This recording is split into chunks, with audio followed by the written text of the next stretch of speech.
welcome back, Wealth. Ikosolitola is back again. Today we are doing a trial of the feet.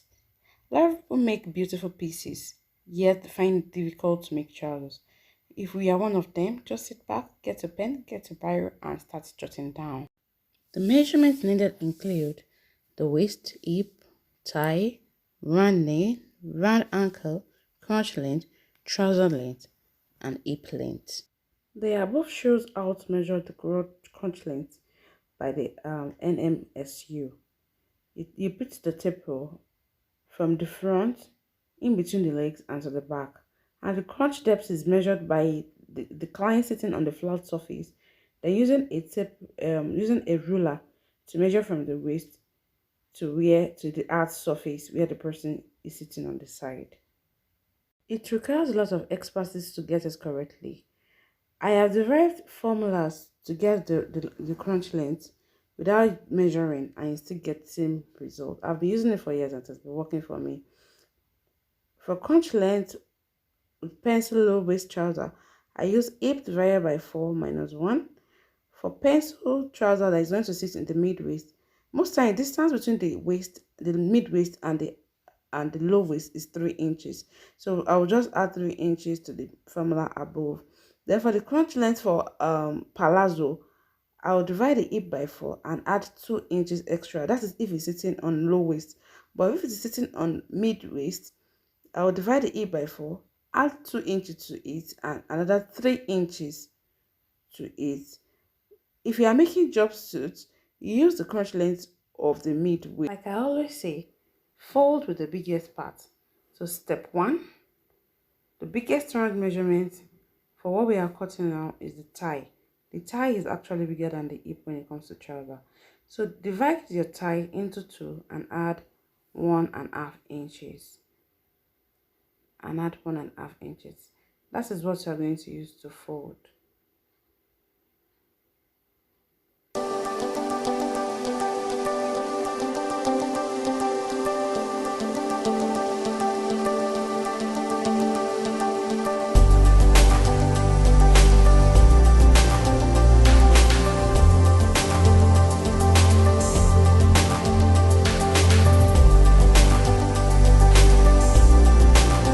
Step 2. Impute all horizontal lines. The horizontal line include your hip height, your crotch length, your knee length, your ankle length. Now depends on how long you want your trouser, but just draw all the lines. The lines are like the foundation in which you are going to build your house on. So let's take them. Okay, so let's calculate our crotch length. I'm making a pencil low waist trouser and my hip is 42. 42 divided by 4 minus 1 is 9.5. That will be my crunch length. So the pattern we are cutting now is bandless. If it's going to have band, subtract 1.5 from all the length. That is, instead of using crotch length 9.5, you use 8. Since you still be putting 1.5 inches of band to make it up to 9.5. Remember to put seam allowance to the 1.5 band if you are making a bandless trouser. If you are making your trouser, also remember you have to add 2 inches to the trouser length to hem the trouser. Let's label all our lines so that we will not get them mixed up. So label our waistline, hip line, crotch length, ankle, and the knee. On your hip line, divide the hip by 4 and add 1.5 inches. Whatsoever you have on your hip line, so do your hip divided by 4 and add 1.5 inches. My hip is 42 divided by 4 plus 1. Whatsoever I have on my hip line, I'm going to put it on my waistline. That is, on my waistline too, I'm going to put hip divided by 4 plus 1.5. Then I'll connect the points together in a straight line. The waist, the hip, and straight down to the crotch. What you have on the hip, make sure you put it on the crotch too. Thereafter, thereafter, you remember the way we curve out the armhole. Just connect the hip line to the crotch line, as if you're drawing a armhole. It's like, yeah, if your hand is not straight, you can as well use a French curve.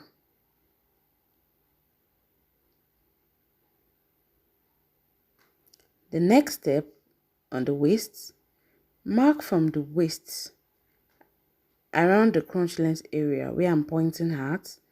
Measure it outside what your waist value is. You know, the initial one we did was hip that we did on the waist, but this time around we want to measure our waist outward. So I'll divide the waist by 4, add 1.5 inches seam allowance, and half or 1 inch dart allowance, depending on that individual dart measurement. I will connect the points, the waistline to the hip. I will connect the waistline to the hip.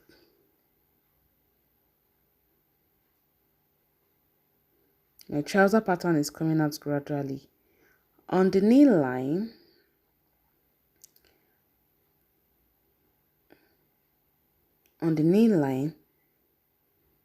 which I'm using 19 for the knee, I use 42 for the hip, although it's an assumed measurement. I also do same on the ankle. In this case, the ankle measurement, I assume it to be 10. I'm just using this paper for an illustration, and they don't use anybody's measurement. So the ankle divided by 2, 5 plus 1.5 inch, 6.5. I'm going to add 1.5 to all my measurements. All my measurements is the same allowance. 1 inch on one at the outer seam and ½ inch to sew back the inseam. This is the way I centralize it because it has to be centered. So the 6.5, I have 1, 2, 3, 4, 5.5. I have 5.5. It is 5.5 bigger than what the pattern is. 5.5 bigger than the 6.5. So I'm going to divide 5.5 by 2. I have 2.75. So I'm going to mark 2.75 on both left and right so that I can have my pattern centered. That means the allowance, the allowance I'm going to have, or the pieces I'm going to have on both left and right will be the same. And that is how we are going to do the knee too. So let me mark it so that you can see it clearly. Let me mark it to marker. Thereafter, I'm going to join my knee to my ankle with a ruler.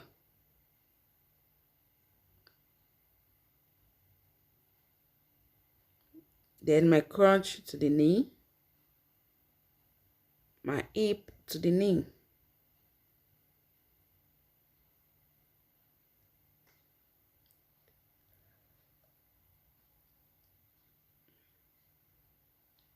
Then with my long ruler, I'll connect my knee to the ankle.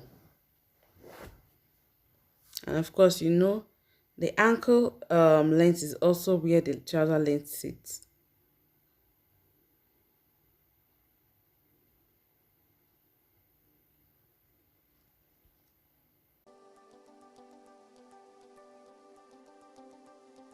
For the tie.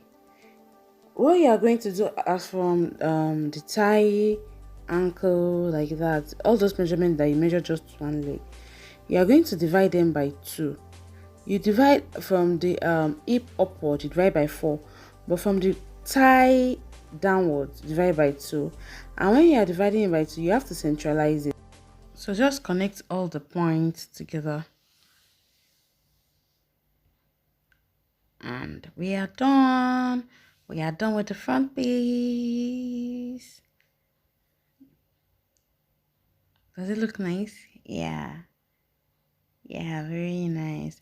So if you want it palazzo on from the hip, you will not shape the knee and the ankle. Just leave the measurement of the hip at the M. Do you understand? So you can vary it, you can make it pencil, you can make it. Then be very careful if you are doing palazzo too. Your crotch length has to be longer because palazzo sags under. It has like you should have like 2 inches sagging under the crotch. So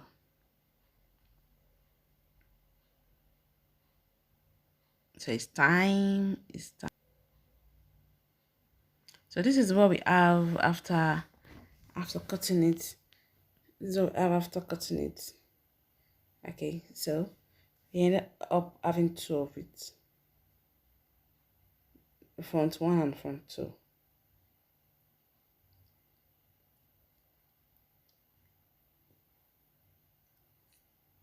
Now it's time to cut the back. Really, you don't need to calculate all over again. You don't need to calculate all over again. Just fold your fabric. Make sure on the crotch width is 3.5 inches wider.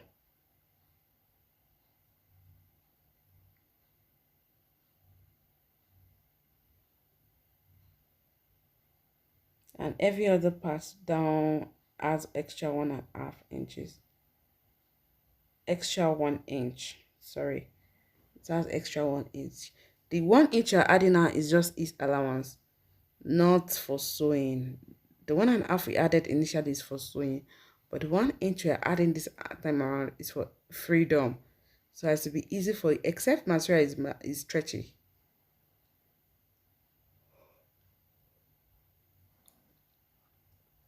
So on the crunch length, you are going to increase it with 1.5 long. Likewise, on the crotch length around the waist, on the crotch length around the waist, you increase it with 1.5, and the width too with 1.5. Connect those points together, but on the side there will not be increments on the side of the waist. So let me add my 1.5 years like that. So mark 1.5 with 1.5 length around the crotch area.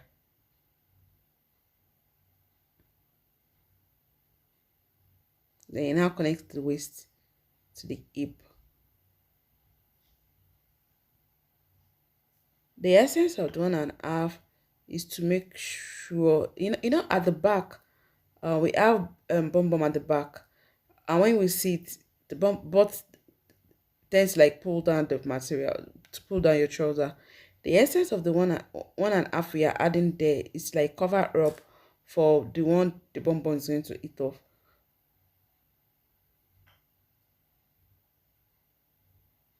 So connect the 1.5 inches. Then on the crotch width, there's 3.5 inches.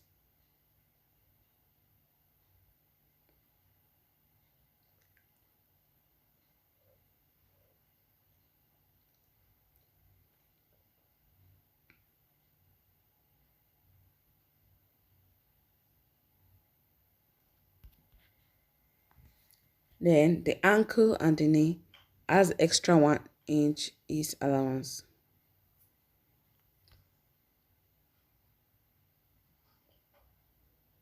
Yuppie! Our back pattern is ready. I told you this method is just so effective. Ever since I've been using it, I've never tried using any other method again because it has been so effective. Do you have any complaints? Do you have any questions? I'm sitting down in the comment section waiting to receive every of your concerned question to answer for you. Have you followed us on Instagram at Ellen's Fashion School? If not, please do follow so that you can see some beautiful things we do there. Have you subscribed to this channel? If you've not subscribed, hey, you are missing out. Subscribe, and remember to turn on the notification bell so that I'm dropping it hot. You'll be one of the first set of people that will receive it. Remember to share it with your loved ones. There's love in sharing, though. Remember to share it. Remember, blessed. Till we see next time, next video. Bye bye.